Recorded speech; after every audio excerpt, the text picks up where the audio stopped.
श्री बद्रीनाथ धाम और श्री केदारपुरी इन पवित्र तीर्थों का दर्शन करने का सौभाग्य मुझे प्राप्त हुआ। बद्रीनाथ धाम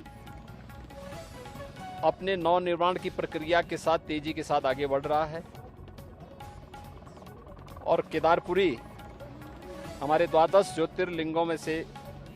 एक पवित्र ज्योतिर्लिंग। पूरा देश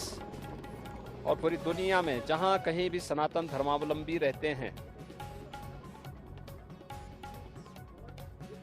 वे सभी बड़ी आस्था के साथ,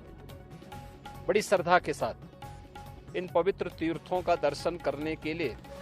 उतावला रहता है। सन 2013 में एक त्रासदी के कारण केदारपुरी एक आपदा की चपेट में लगभग आ चुका था, लेकिन स्थानीय लोगों के आत्मविश्वास, देश के यशस्वी प्रधानमंत्री आदरणीय मोदी जी के दृढ़ संकल्प और उनकी प्रेरणा और मार्गदर्शन में आज उत्तराखंड के हमारे दोनों ये पवित्र तीर्थ धाम एक नई आभा के साथ नए भारत की एक नई तस्वीर को प्रस्तुत कर रहे हैं। विरासत के प्रति सम्मान का भाव यही है। किस पवित्र भावना के साथ लाखों की संख्या में श्रद्धालु इन पवित्र तीर्थों में आ रहा है, वह हम सब के लिए एक नई प्रेरणा भी है और एक नए भविष्य की ओर हम सबका ध्यान आकर्षित भी करती है। स्वाभाविक रूप से समयबद्ध ढंग से मानक की गुणवत्ता को बनाए रखते हुए जिस तत्परता के साथ यहाँ पे कार्य चल रहा है, प्रधानमंत्री मोदी जी के प्रति उत्तराखंड के माननीय मुख्यमंत्री जी और उनकी पूरी टीम के प्रति मैं हृदय से आभार व्यक्त करता हूं, उन्हें धन्यवाद देता हूं।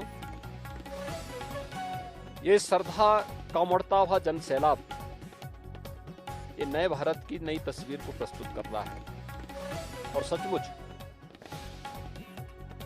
इसमें दृष्टि भी है, दूरदर्शिता भी है,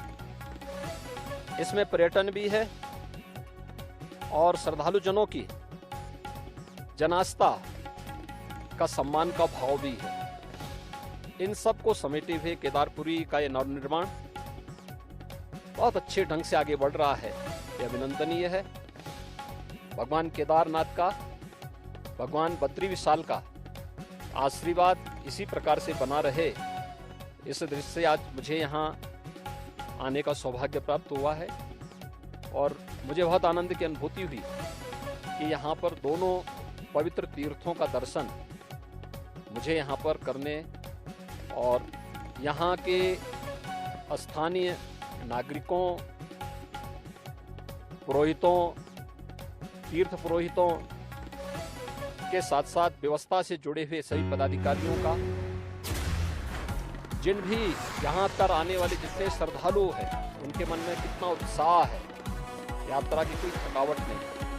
यही दिखती है कि यह तीर्थ स्थल आस्था के साथ साथ राष्ट्रीय एकात्मता के भी आधार है। सुदूर दक्षिण से भी, पूरब से भी, पश्चिम से भी, पूरे देश के अलग अलग कोनों से आए हुए श्रद्धालुजन हमारी राष्ट्रीय एकात्मता का नया दर्शन भी कराते हैं। मैं उत्तराखंड सरकार को इस सुविधा के लिए हृदय से धन्यवाद देता हूँ।